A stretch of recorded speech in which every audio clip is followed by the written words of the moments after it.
সেটাই ধর্ম, বুঝেছেন তো? যা কিছু সহজে পাওয়া যায় তা মানুষের ভালো লাগে না। যেটা পেতে কষ্ট, যা সহজে পাওয়া যায় না, দুর্লভ, সেটার প্রতি মানুষের আকর্ষণ হয়।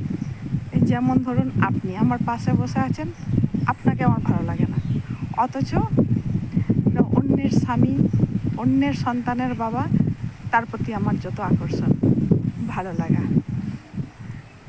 আবার উল্টোভাবে বললে, যা কিছু ভালো লাগা তা হয় দামি, নয় অন্য কারো, নয় অবৈধ, নয়তো নিষিদ্ধ।